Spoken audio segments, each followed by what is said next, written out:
Mwanafunzi anayejulikana kwa jina la Elia Erasto mwenye umri wa miaka 12 wa darasa la 5 shule ya msingi Sanawari kitongoji cha Sama kata ya Muivo wilaya ya Rumeru mkoani Arusha anadaiwa kuuawa kwa kunyongwa na watu wasiojulikana kisha kuning'inizwa kwenye mlango wa bafuni kwa suruali yake katika mazingira ya nyumbani kwao. Akizungumza na waandishi wa habari, Jacqueline Erasto, dada wa marehemu, anadai mdogo wake huyo siku ya Disemba 16, 2025 majira jioni ya saa 12 alielekea bafuni kuoga, lakini hadi ilipofika saa 5 usiku hakumuona Elia. Ndipo aliamua kwenda bafuni na kufungua mlango na kuona mwili wa mdogo wake ukiwa umening'inia na suruali yake kwenye mlango wa bafuni, na ndipo alipowatafuta ndugu na majirani. Hii ni Swahili Media, usisahau kulike, kusubscribe, kushare na kucomment. Kwa majina naitwa Jacqueline Erasto Tundo. Mimi ni dada yake na Elia. Ilikuwa ni majira ya saa 12 jioni. Alikuwa nimemtengea maji ya kwenda kuoga. Alafu yeye akaelekea bafuni kwenda kuoga muda huo wa saa 12.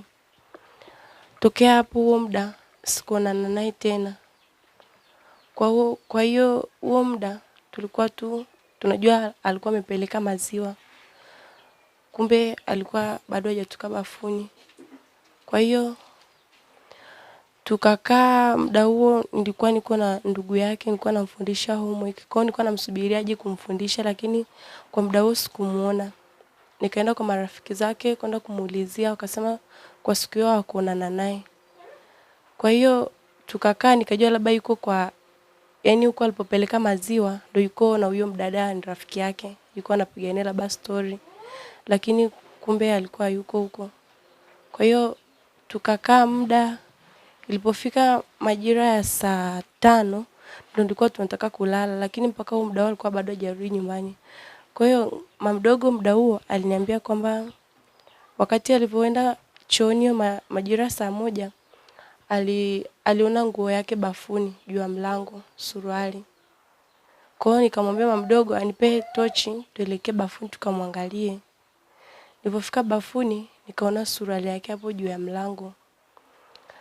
Nilipofungua mlango nikamkuta alikuwa amening'inizwa na suruali yake shingoni. Ndipo nilipofungua mlango akaanguka chini, kwamba hiyo suruali ndio ilikuwa imemshikiza tu shingoni. Na ilikuwa inaonekana alikuwa tayari ameshaoga, ameshamaliza kila kitu, nilipokuwa natoka bafuni. Kwa haraka haraka tu nilipomwangalia, shati lake alilokuwa amevaa lilikuwa limechanwa. Alafu alikuwa tu amekunja ngumi na alikuwa ameng'ata ulimi tu. Kiufupi tu ndio hivyo nilivyomuona.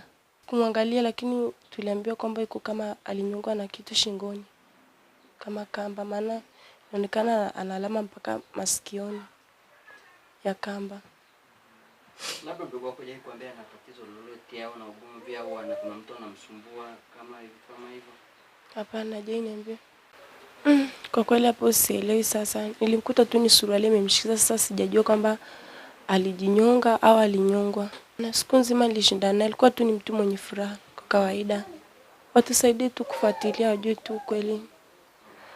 Maana nimejiuliza maswali mengi, sijapata kujua nini shida kilichomsibu mpaka akawa hivyo, mpaka kafikia hatua hiyo. Kwa hivyo naitwa Elia Erasto Tundo. Ana miaka 12. Alikuwa amemaliza darasa la 5 na kupa anaingia la 6.